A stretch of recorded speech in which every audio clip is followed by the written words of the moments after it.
The twin suns of Vorlax 9 cast elongated shadows across the obsidian ridges as Cadet Alex Morgan adjusted her thermal hood.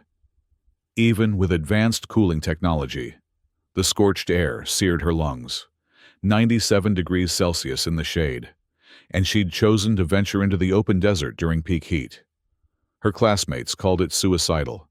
Her instructors called it insubordination. Alex called it necessary. She slipped behind a crystallized rock formation, careful not to disturb the brittle surface. Any sharp noise could trigger a territorial response from what she was tracking. 3 clicks from base camp. She'd disabled her standard-issue plasma rifle and secured it to her back. Another protocol violation that would earn her demerits if discovered. But weapons had never succeeded with plasma lizards. In 300 years of galactic exploration, no species had ever managed to approach one without casualties. Morgan to command. Maintaining position at Sector 7. No movement yet, she whispered into her comm unit. The words tasted like ash and iron in the superheated air. "Command to Morgan," came the clipped response from Instructor Vakes, the reptilian senior officer whose scales glistened with natural heat resistance. "You're exceeding observation parameters. Return to base immediately." Alex closed her eyes briefly, feeling the familiar weight of institutional resistance. "Respectfully, sir. I've identified potential foraging patterns. Request extension for this window." A long pause followed. "Extension granted, 30 minutes only. Command out." The Galactic Academy's survival trials were legendary, designed to identify exceptional talents for specialized deployment throughout Council space. Alex had qualified because of her extensive experience in Earth's expanded Sahara territories, where she'd learned that desert creatures followed patterns invisible to technology, but obvious to patient eyes. She reached into her field pack, extracting a small container of dried meat. Not standard rations, but specially prepared strips she'd smuggled from Earth. The container opened with a soft hiss of preservative gases. The scent would travel far in the thin, hot air. A shimmer of movement caught her eye, the telltale distortion that preceded a plasma lizard's appearance. Most trainees would have activated shields or aimed weapons at this point. Instead, Alex slowly removed her tactical gloves, exposing bare skin to the punishing heat. Her fingers reddened immediately, but she remained still, dried meat strip extended in her open palm. The plasma lizard emerged from behind a glassy volcanic formation, smaller than the adults documented in Academy archives, likely a juvenile. Alex noted mentally. Its skin rippled with electrical discharge, bright violet energy coursing along intricate scale patterns, 3 meters long from snout to tail tip, with 6 clawed limbs splayed across the scorched ground. It possessed the killing capacity of a small assault vehicle. Its head swiveled toward her, compound eyes refracting light in prismatic patterns. Every Academy protocol dictated immediate retreat behind energy barriers. Every field manual classified plasma lizards as Class 7 hazards, untamable, unpredictable, lethal. The creatures had incinerated dozens of containment teams over centuries of attempted study. The lizard's tongue flicked out, tasting the air. It could sense her body heat, the electrical patterns of her nervous system. One plasma discharge could cook her instantly. "Easy," Alex whispered, holding perfectly still. "I'm not here to hurt you." The creature tilted its head, a gesture so unexpectedly bird-like that Alex felt a surge of connection. Its forward limbs shifted, claws scraping against obsidian. The sound made her wince, but she maintained her position, arm extended, dried meat still offered. Minutes passed, the brutal heat causing sweat to sizzle against her exposed skin. The lizard made a series of clicking sounds, electrical energy pulsing faster along its flanks. It took a cautious step forward, then another. Alex's comm unit crackled. "Morgan, status report." The lizard froze, compound eyes locking onto the source of the sound. "Quiet observation," she whispered urgently. "Potential contact. Radio silence requested." The plasma lizard, edged closer, now just 2 meters away. Close enough that Alex could feel the heat emanating from its body. Not just ambient desert temperature, but something more intense, like standing near a fusion reactor. Its jaws, lined with crystalline teeth that could shred metal, opened slightly. "That's it," she breathed. "You're curious, aren't you? Not just aggressive. You're evaluating me." In one fluid motion almost too fast to track, the lizard darted forward. Alex remained absolutely still, as sharp teeth delicately plucked the dried meat from her palm. Not a single scale touched her skin, the creature maintaining perfect control of its electrical discharge. "Command to Morgan. Sensors indicate Class 7 proximity. Activate emergency protocols immediately." The lizard, startled by the sudden noise, skittered backward, swallowing the meat strip. Its electrical field intensified, the air around it wavering with heat distortion. "Negative.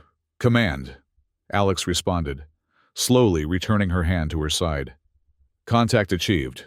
Non-hostile. I repeat, non-hostile contact with juvenile specimen." "Impossible," came Instructor Vex's voice, skepticism evident even through static. "Return to base for debriefing and psychological evaluation." The plasma lizard watched her for several more moments, then disappeared with startling speed behind the obsidian ridges. Alex smiled, knowing what no one at the Academy would believe. The creature hadn't retreated in fear or aggression. It had moved with purpose, with consideration. "Returning to base," she confirmed, replacing her thermal gloves. "But sir, it worked. The Morgan method worked." The debriefing chamber beneath the Academy's glass steel dome was kept at a precise 20 degrees Celsius. Uncomfortable for Instructor Vex's reptilian physiology, but standard for the human majority among cadets. Alex sat ramrod straight in her chair, facing the skeptical expressions of the review panel.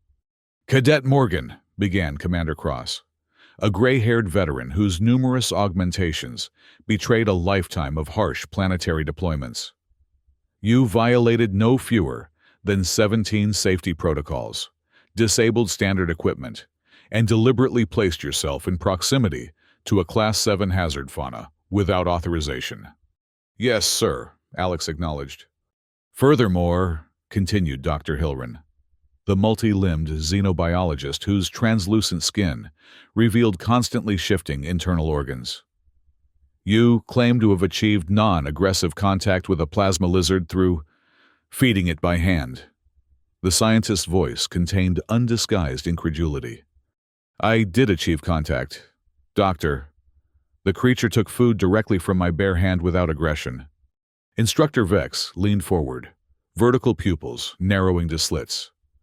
"Morgan, I've overseen 43 containment attempts on Vorlax 9, everyone utilizing the most advanced technology the Council can provide. 16 fatalities, 27 serious injuries. Yet you expect us to believe you succeeded by ignoring centuries of protocol?" Alex met his gaze steadily. "With respect, Instructor, those protocols were developed from a position of fear and dominance. The plasma lizards respond to that approach with justified hostility." Commander Cross exchanged glances with Dr. Hilron. "You're suggesting the creatures possess higher cognition?" "I'm suggesting they possess a form of intelligence we haven't properly recognized," Alex clarified. "They're not just reactive predators. They evaluate, assess, and respond to perceived intent." Dr. Hilron's skin briefly flushed blue, an indication of intense interest in his species. "Based on what evidence, Cadet?" Alex tapped her wrist interface, projecting a series of images captured by her field cameras. "Note the electrical discharge patterns along the creature's spinal ridges. They shift in consistent patterns when the lizard is curious versus when it's threatened. There's a language there." Instructor Vex made a dismissive gesture. "Anthropomorphization. A classic cadet error." "Not anthropomorphization, sir. Recognition of non-human sentience patterns," Alex countered.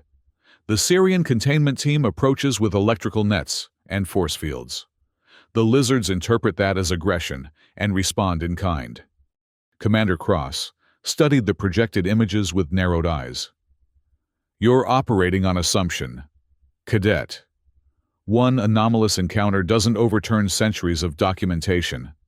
Then, permit me to document more encounters, Alex said.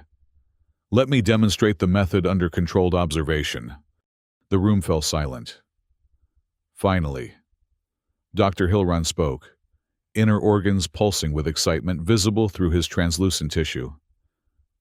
I find myself scientifically curious. A controlled demonstration could prove illuminating, even if only to definitively disprove the cadet's theory. Instructor Vex's scales flared in obvious disagreement. Commander, this goes against every safety parameter established by the Academy and Council directive. Commander Cross raised a hand, silencing further debate. Cadet Morgan, you'll prepare a detailed proposal for a supervised demonstration, if, and only if, it meets stringent safety parameters. We'll consider authorizing a limited field test. His cybernetic eye whirred as it focused on her face. But understand this. If you're wrong, the consequences won't just be academic demerits. Alex nodded. Understood, sir. Thank you. As the review panel filed out, Cadet Jensen approached from where he'd been observing the proceedings. Tall and broad-shouldered with dark skin and close-cropped hair. He'd been the top-ranked survival specialist before Alex's arrival at the Academy. That was either the bravest or stupidest thing I've ever seen. Morgan, he said, keeping his voice low. You actually touched one of those things and lived. I didn't touch it, Alex corrected. It chose not to touch me. There's a difference. Jensen's expression remained skeptical. The commander's humoring you because you've got an impressive record, but Vex will sabotage this however he can. He's built his entire career on plasma lizard containment protocols. I know. Alex gathered her field notes. That's why I need solid documentation for the next encounter. Next encounter? Jensen echoed incredulously. You're really going back out there? Alex looked up, meeting his gaze directly. The Academy teaches us to identify and exploit weaknesses in hostile species. What if that approach is fundamentally flawed? What if connection, not domination, is the key to understanding truly alien intelligence? Jensen shook his head. You sound like those fringe xenologists the Council keeps pushing to the outer colonies. He hesitated, then added more quietly. But I'd like to see what happens. If you need an observer with an unbiased recording feed, I'm available. Alex allowed herself a small smile. I might take you up on that, Jensen. For 3 successive days, Alex returned to the Obsidian Ridges, each time carrying different food offerings. She documented everything meticulously: ambient temperature variations, electromagnetic fluctuations, even the subtle vibrations through the crystallized ground that preceded the plasma lizard's appearances. On the 4th day, she brought Jensen. This is suicide, he muttered as they established position behind a heat-resistant blind constructed of reflective materials that wouldn't interfere with the lizard's electrical fields. You realize that, right?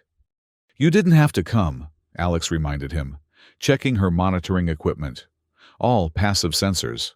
Nothing that emitted signals the lizards might interpret as threatening. Someone needs to drag your charred remains back to base, Jensen replied. But there was something besides skepticism in his voice now. Curiosity? Perhaps? They waited for 3 hours in punishing heat. Jensen was about to suggest retreat when Alex raised a hand for silence. She pointed to a distant shimmer moving between rock formations. That's not atmospheric distortion, she whispered. Watch the pattern. The shimmer resolved into not one, but 2 plasma lizards. The juvenile she'd encountered before, accompanied by a significantly larger adult. The creatures moved with surprising grace across the brittle terrain, their scales shifting colors to match the obsidian surroundings. Sweet mercy, Jensen breathed. There are 2 of them. Alex slowly removed her gloves and reached for her container of dried meat. The juvenile brought a parent or elder. It's introducing us. Morgan, don't! But she had already stepped out from behind the blind, moving with deliberate slowness, her bare hand extended with the offering. The adult plasma lizard immediately flared its electrical field, creating a visible corona of energy that distorted the air around its massive body. Easy, Alex called softly, dropping to a crouch to appear less threatening. We're just visiting. Jensen's hand hovered over his emergency beacon, ready to summon an extraction team. The adult lizard was nearly twice the size of the juvenile, easily capable of incinerating both humans with a single electrical discharge. The juvenile moved forward first, approaching Alex with what Jensen could only describe as familiarity. It stopped 2 meters away, head tilted in that same bird-like gesture she'd noted before. Hello again, Alex said, keeping her voice even. I brought something new today. The juvenile's compound eyes refracted light as it assessed her offering. With the same controlled precision as before, it darted forward, taking the dried meat from her palm without making contact. This time, however, it didn't immediately retreat.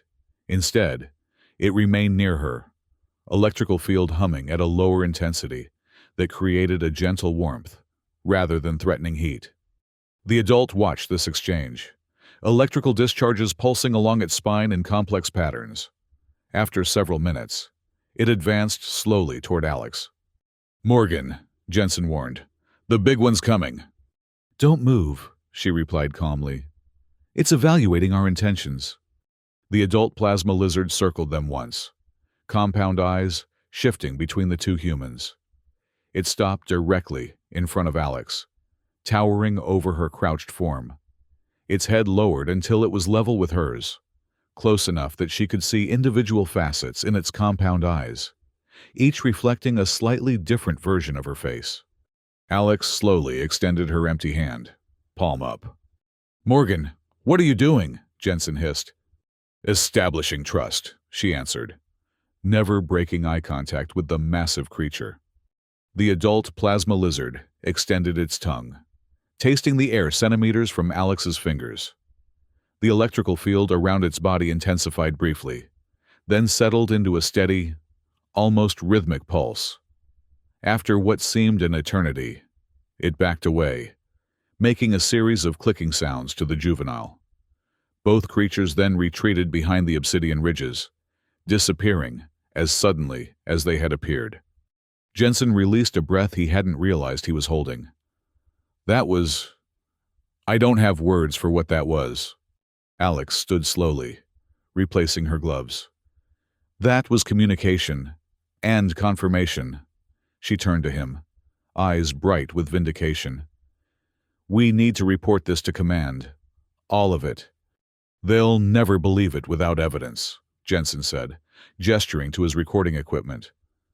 Good thing I captured everything. Back at the Academy Dome, the recording caused an uproar.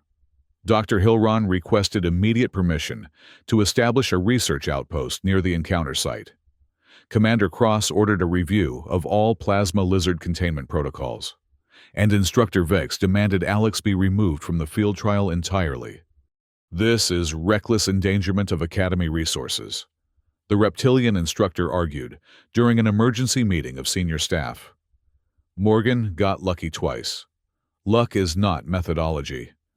I disagree, Dr. Hilron countered, inner organs swirling with excitement.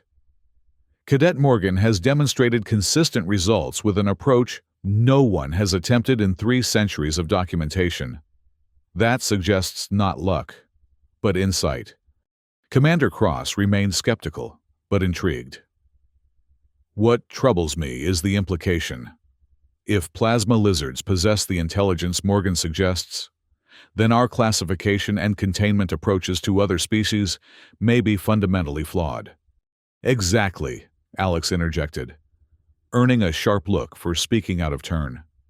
Sir, the Galactic Council classifies species based on threat assessment, not intelligence assessment. What if we've been misinterpreting defensive behaviors as merely aggressive ones? You're overstepping, Cadet, Instructor Vex warned. Commander Cross studied Alex thoughtfully. Perhaps, but the question deserves exploration. He turned to the assembled staff. I'm authorizing a formal observation team. Dr. Hilron will lead the scientific component.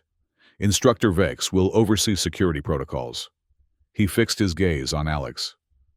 Cadet Morgan will attempt to replicate her approach under controlled conditions, with full documentation. Instructor Vex's scales darkened with displeasure. Commander, I must formally register my objection. Noted, Cross replied. Prepare your teams. We deploy at first light. As the meeting dispersed, Dr. Hilron approached Alex, his translucent form shimmering with barely contained excitement. Cadet Morgan, your observations align with theories I've been developing for decades, but lack the evidence to support. If you succeed again tomorrow, we may fundamentally reshape xenobiological classification standards. Thank you, Doctor, Alex replied. But I'm not doing this for classification standards. I'm doing it because we've been wrong about these creatures. Wrong in ways that have cost lives, theirs and ours. Commendable ethics, the xenobiologist acknowledged. Though I warn you, if you're correct about plasma lizard intelligence, the Council implications extend far beyond Vorlax 9. Many resource-rich worlds are currently classified as uninhabitable, solely due to Class 7 fauna presence. The political ramifications hadn't escaped Alex's notice. If plasma lizards weren't mindless predators, but intelligent beings capable of communication and territory negotiation, dozens of planetary exploitation permits would require immediate review. Billions in resource contracts would be jeopardized. One step at a time, Doctor, she said. First, we need to establish communication protocols. Indeed, Dr. Hilron agreed, inner organs pulsing thoughtfully. Though I suspect Instructor Vex and others will present significant obstacles, your method challenges not just scientific orthodoxy, but considerable economic interests. Then we'll need irrefutable evidence, Alex concluded. The observation team assembled before dawn, 12 Academy personnel, including Instructor Vex's security detail, armed with the latest containment technology. Dr. Hilron's scientific team equipped with advanced scanning devices, and a small group of senior cadets serving as independent observers. Commander Cross himself had arrived to witness the proceedings, a rare occurrence that underscored the significance of the attempt. Alex stood apart from the others, methodically removing unnecessary equipment. She shed her standard-issue armor, keeping only lightweight desert gear that wouldn't restrict movement or generate excess heat signatures. When she began removing her tactical gloves, Instructor Vex intervened. Regulation equipment remains in place. Cadet, he ordered. The gloves interfere with the interaction, sir, Alex explained. The lizards respond to direct biological contact. Unacceptable risk, Vex countered. Commander Cross studied the situation, then made a decision. The cadet's method requires testing as implemented. Instructor, modifications may invalidate results. He turned to Alex. However, you will maintain minimum safe distance until explicitly authorized to attempt contact. Understood, sir, she agreed. They established position near the obsidian ridges, where previous encounters had occurred. Dr. Hilron's team deployed passive sensor arrays designed to record without emitting signals that might disturb the plasma lizards. Instructor Vex positioned security personnel in a defensive perimeter, despite Alex's warnings that weapons would trigger aggressive responses. Containment is standard protocol. Cadet, Vex reminded her coldly. Your theories don't override established safety parameters. Hours passed under the punishing twin suns. The observation team retreated to cooling shelters periodically, but Alex remained in position, watching the obsidian landscape with unwavering focus. By midday, murmurs of failure began circulating. Commander Cross approached her position. The lizards may have abandoned this territory after detecting our presence, he suggested. Perhaps we should relocate. They haven't left, sir, Alex replied confidently. They're observing us, evaluating our intentions. The security team's plasma rifles are registering as threats. Cross frowned. You can't possibly know that, Cadet. With respect, Commander. I do. She pointed to a distant heat shimmer that appeared stationary to untrained eyes. That distortion hasn't moved in 3 hours. It's not atmospheric. It's a plasma lizard maintaining position while assessing us. Cross studied the shimmer through enhanced optics.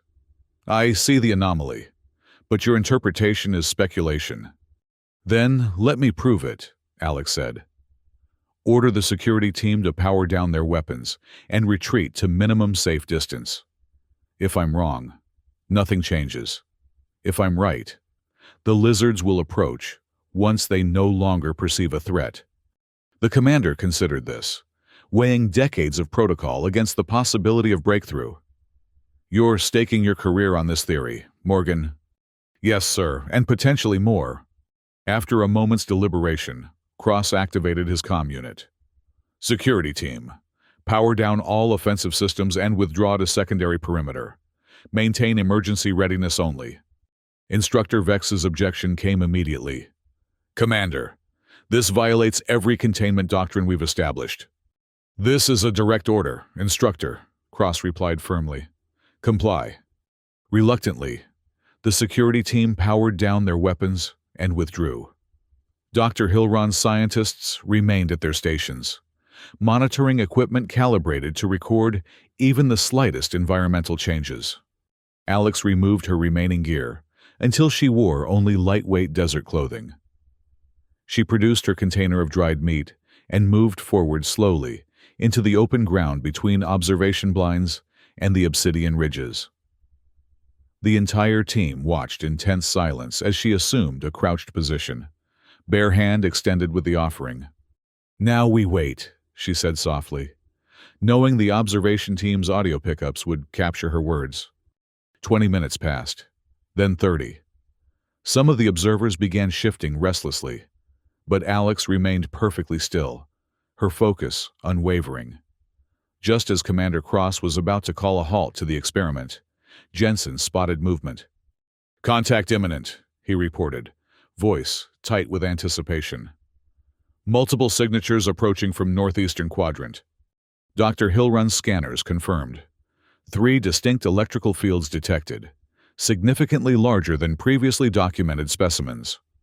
3 plasma lizards emerged from behind the obsidian formations, the juvenile and adult from previous encounters, accompanied by an enormous specimen whose scales shimmered with complex electrical patterns, unlike anything recorded in Academy archives. Its head bore distinctive scarring, suggesting great age and survival through numerous territorial conflicts. Matriarch, Dr. Hilron whispered, inner organs pulsing rapidly with excitement.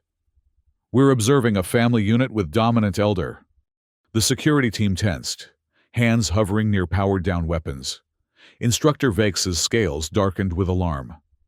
Commander, we must reactivate containment protocols immediately. That 3rd specimen could incinerate the entire observation team with one discharge. Commander Cross raised a hand for silence, his gaze fixed on Alex and the approaching creatures. The 3 plasma lizards stopped several meters from Alex's position. The juvenile moved slightly ahead of the others, its compound eyes fixed on her extended hand.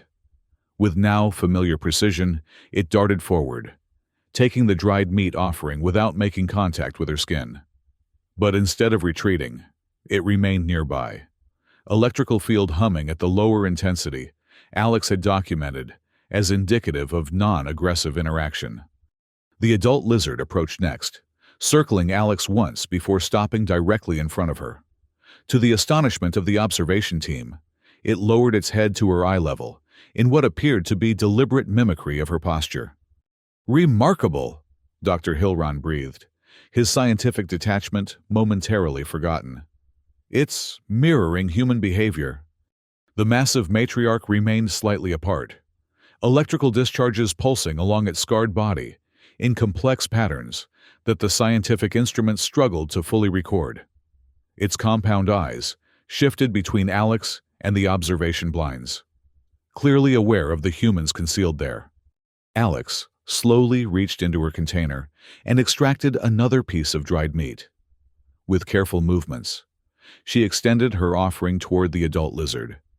It considered the food for several moments, then delicately plucked it from her fingers with the same precise control the juvenile had demonstrated. A collective gasp rippled through the observation team. Even Instructor Vex fell silent, scales paling with disbelief. The matriarch made a series of clicking sounds, accompanied by electrical discharges that formed distinct patterns along its spine. In response, the adult and juvenile backed away slightly, creating space between themselves and Alex. "They're communicating," Dr. Hilron observed, frantically recording every detail. Complex signaling between individuals. The matriarch approached Alex with deliberate slowness, its massive form dwarfing her crouched figure. 6 powerful limbs moved with surprising grace across the brittle terrain, claws carefully placed to minimize sound. When it reached her position, it lowered its enormous head until its compound eyes were level with hers. The observation team watched in stunned silence as Alex slowly extended her empty hand, palm up, toward the ancient creature. For several heartbeats, nothing happened. Then, with incredible precision, the matriarch extended its tongue, lightly touching Alex's palm without discharging even a spark of the immense electrical energy it contained. "Contact established," Dr. Hilron reported, voice barely above a whisper. "Voluntary, controlled interaction with dominant specimen." The matriarch maintained the connection for several seconds, then straightened to its full height. It turned toward the observation blinds and emitted a series of electrical pulses that temporarily disrupted the scientific team's equipment. "It's acknowledging our presence," Dr. Hilron realized. "It knows we're watching." With a final series of clicks directed at the other lizards, the matriarch turned and moved away across the obsidian terrain. The adult and juvenile followed, disappearing behind crystallized formations. Silence fell over the observation team, broken only by the constant wind across Vorlax 9's scorched surface. Alex rose slowly to her feet, replacing her gloves with methodical calm that belied the magnitude of what had just occurred. Commander Cross was the first to speak. "In 30 years of xenobiological field operations, I have never witnessed anything like that." Instructor Vex remained silent, his scientific worldview visibly shaken. Dr. Hilron's translucent form practically vibrated with excitement as he reviewed preliminary data. "The implications are staggering," the xenobiologist declared. "Not just for plasma lizards, but for our entire classification system. The electrical patterns we recorded show clear evidence of language, complex communication with syntax, and recursive elements." He turned to Alex. "Cadet Morgan, you've just fundamentally altered our understanding of Class 7 fauna." Alex accepted the acknowledgement with a simple nod. "They're not just fauna, Doctor. They're people, different from us, but people nonetheless." The recording of Alex's successful interaction with the plasma lizards spread rapidly through Galactic Academy channels, eventually reaching Council headquarters on Alpha Centauri Prime. Within days, emergency sessions were convened to address the implications. Resource extraction corporations filed injunctions, claiming economic hardship if plasma lizard territories were reclassified as sovereign domains. Xenobiologists from across Council space demanded access to Vorlax 9 for further study. At the Academy, Alex found herself at the center of an ideological storm. Some instructors hailed her discovery as revolutionary, others dismissed it as dangerous anthropomorphization. Cadets approached her with a mixture of awe and unease, unsure whether to view her as hero or heretic. Commander Cross summoned her to his office 1 week after the successful demonstration. She found him reviewing holographic projections of newly redesigned field protocols. "Cadet Morgan," he acknowledged as she entered. "Your documented approach is being formalized into what the Council is tentatively calling the Morgan Method." Dr. Hilron's team has already identified 17 other supposedly hostile species that may be candidates for similar approaches. Thank you, sir, Alex replied, though I'd prefer the focus remain on the species themselves, not my name. Cross deactivated the holographic display. Noble sentiment. But politics requires personalities. The Council needs a face for this paradigm shift. He studied her with his cybernetic eye. Which brings me to the reason for this meeting. You've received offers from 12 different research institutions and 4 Council diplomatic corps. Alex hadn't expected such rapid developments. I'm still a cadet, sir. I haven't completed my training. After what you've demonstrated, formal completion seems somewhat redundant, Cross observed with rare humor. However, I've recommended you remain with the Academy through an accelerated specialization track. Your approach requires institutional implementation, not just individual brilliance. And the Council approved this? The Council is currently too busy reclassifying several dozen worlds to object, Cross replied. Instructor Vex has requested reassignment to the Theoretical Division. I've denied it. He needs to adapt, as do many others in the containment specialty. Alex considered this. And the plasma lizards? What happens to them now? That's largely up to you, Cross said. Dr. Hilron is establishing a permanent research station near the encounter site. The Council has preliminarily designated a 50-kilometer exclusion zone around documented plasma lizard territories, while communication protocols are developed. He rose from his desk, moving to a viewport that overlooked the Academy's training grounds. I must admit, Morgan, when you first proposed your theory, I thought you were either naively idealistic or dangerously reckless. He turned to face her. I've rarely been so pleased to be proven wrong. Thank you, Commander. Don't thank me yet, he cautioned. You've challenged centuries of established protocol. There will be resistance, some of it powerful, some of it dangerous. Corporations don't surrender planetary claims without a fight, even when the Council mandates it. Alex understood the warning. I didn't do this for political reasons, sir. Few revolutionary discoveries begin with political intent, Cross observed. Yet, they inevitably acquire political dimensions. He returned to his desk. You're being promoted to Specialist First Class, effective immediately. Report to Dr. Hilron tomorrow at Oro 600. The xenobiology team requires your expertise for the next phase of research. Yes, sir. As she turned to leave, Cross added. One more thing. Morgan, the matriarch, the oldest lizard. Our analysts believe its interaction with you was more than just acceptance of your presence. Alex paused. Sir. Dr. Hilron's linguistic team analyzed the electrical discharge patterns. They believe it was testing you, evaluating whether you represented a genuine shift in human approach or merely a more sophisticated trap. Cross's expression grew thoughtful. The implications of that level of cognitive assessment are significant. They've been evaluating us all along, sir, Alex replied. We just failed to recognize it because we approached them as threats rather than intelligences. 6 months later, Alex stood on a ridge overlooking what had once been classified as hostile territory, but was now designated as the autonomous plasma region of Vorlax 9. The research station below buzzed with activity as xenobiologists, linguists, and communication specialists worked to develop a formal translation matrix for plasma lizard electrical language. She had refused all offers to lead the project, preferring to maintain her independence as a field specialist. Her quarters, a simple structure of local materials designed to minimize environmental disruption, sat at the perimeter of the exclusion zone, equidistant between the human research station and the primary plasma lizard nesting grounds. Jensen approached along the ridge path, carrying updated monitoring equipment.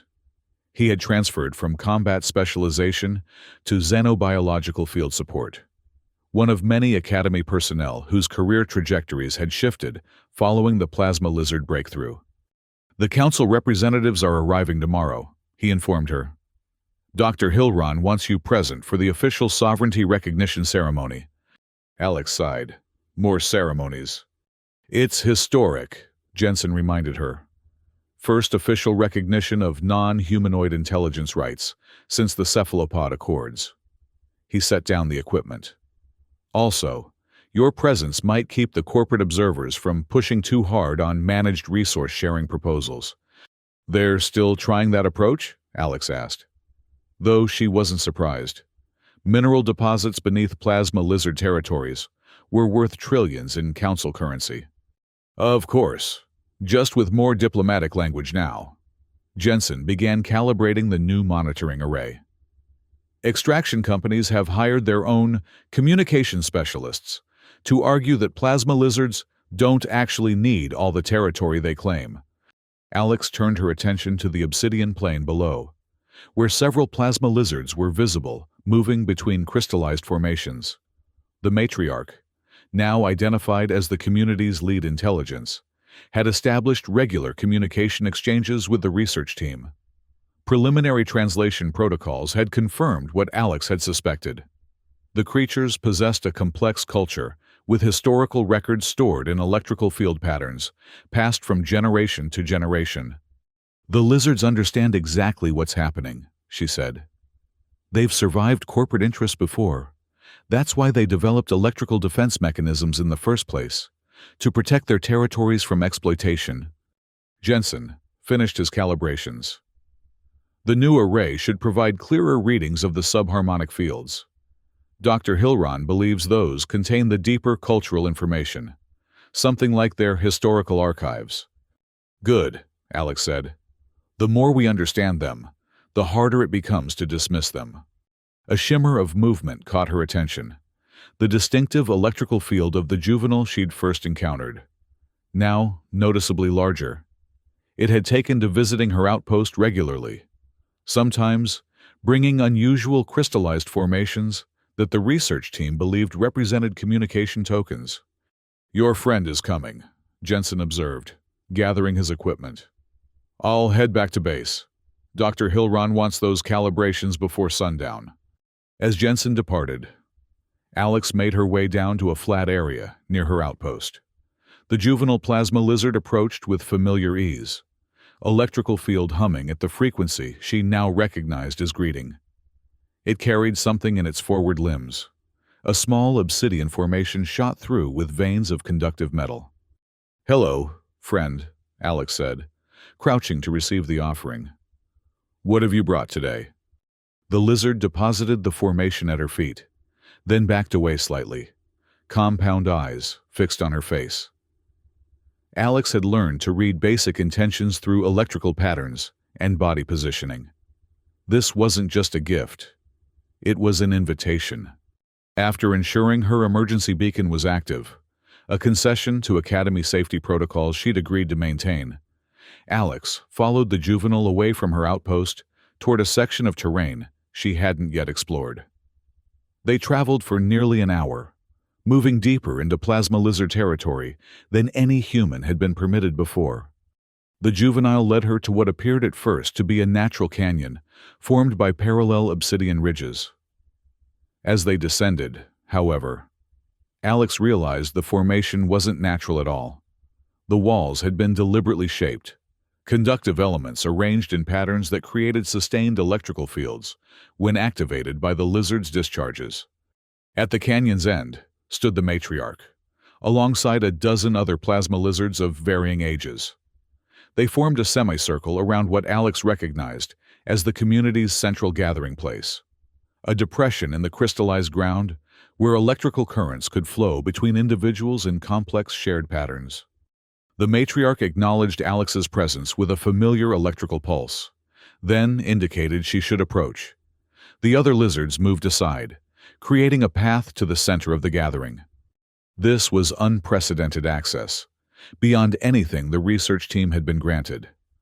Alex understood immediately that she was being shown something of profound significance, not as a researcher, but as an individual who had earned trust. At the center of the depression stood a structure unlike anything documented in Academy records. A crystallized spire rose from the ground, its surface etched with patterns that matched the electrical discharges Alex had observed during lizard communications. The spire's core contained a material that pulsed with self-sustaining energy. Technology, not natural formation.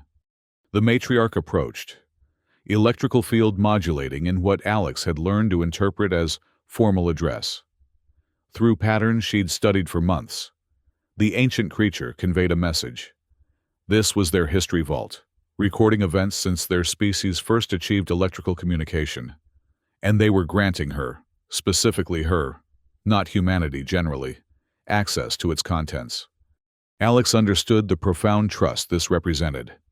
Not a scientific breakthrough, but a personal one. Not a political development, but a recognition between different forms of intelligence. "Thank you," she said simply, knowing the lizards couldn't understand her words, but could interpret her electrical field, the natural bioelectrical signature all humans possessed, but few had learned to consciously modulate. The matriarch activated the spire with a precise electrical discharge. Images formed in the air above it, not holographic projections as humans understood them, but electrical field manipulations that created patterns visible to compound eyes and, with concentration, to human perception. Alex watched as the plasma lizard's history unfolded before her. Their evolution from simple desert dwellers to electrical beings. Their development of communication and community. Their first encounters with other species, including early human exploration teams. The losses they had suffered during containment attempts. The decision they had made, centuries ago, to avoid, rather than engage with humans after concluding communication, was impossible. Until she had offered food from an open hand, establishing the possibility of trust.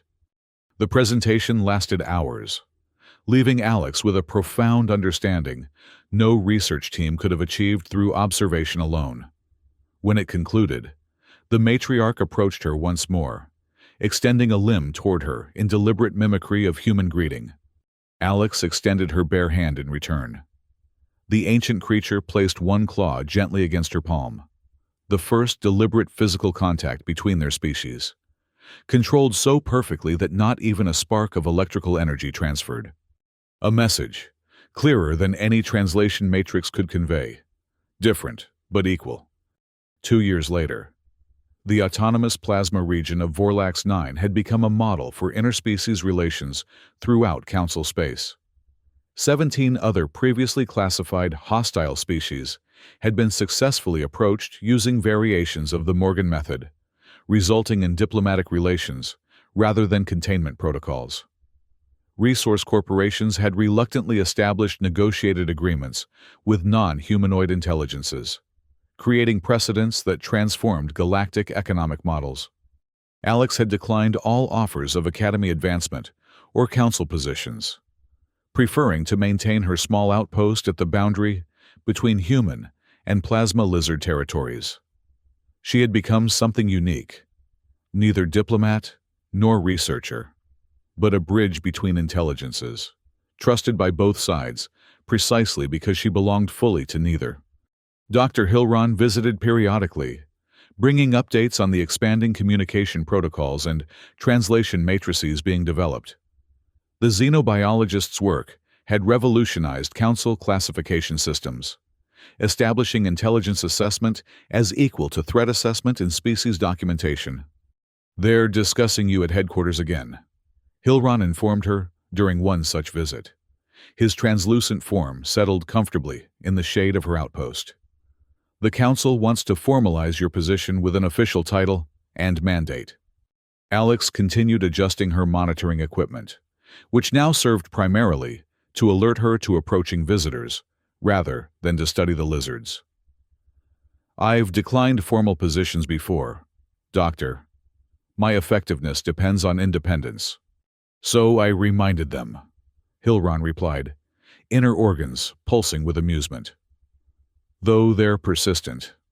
The Cephalopod Consortium has specifically requested your assistance with a newly discovered electrical species in the Andromeda sector. The plasma lizards have their own diplomatic representatives now," Alex pointed out. Trained communication specialists with proper translation equipment.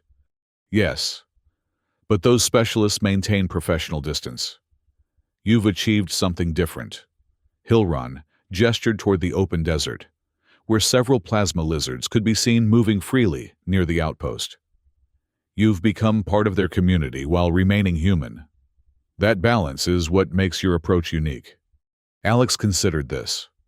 Her work had evolved beyond methodology into philosophy, a fundamental rethinking of how different intelligences could coexist without dominance hierarchies.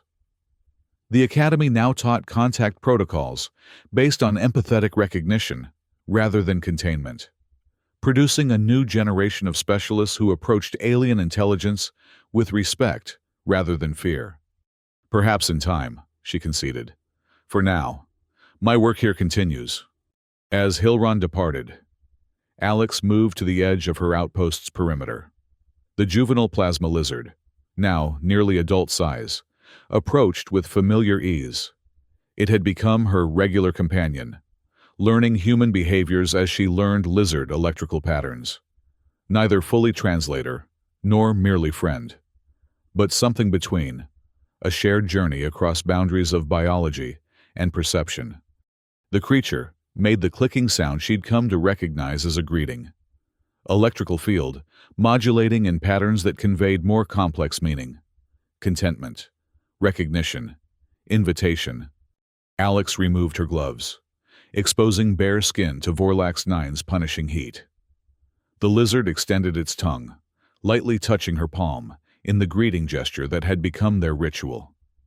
No translator could fully capture the meaning embedded in that simple contact, the acknowledgement of profound difference bridged by mutual recognition. She gathered minimal supplies and followed the lizard out into the obsidian desert, away from research stations and diplomatic outposts, into territories where humans rarely ventured. There, among crystallized formations under twin suns, different intelligences moved together in understanding that transcended protocol or policy. Not domination, not even domestication, but connection. The recognition that across the gulf of evolutionary divergence, sentience could still recognize sentience and extend an open hand in greeting.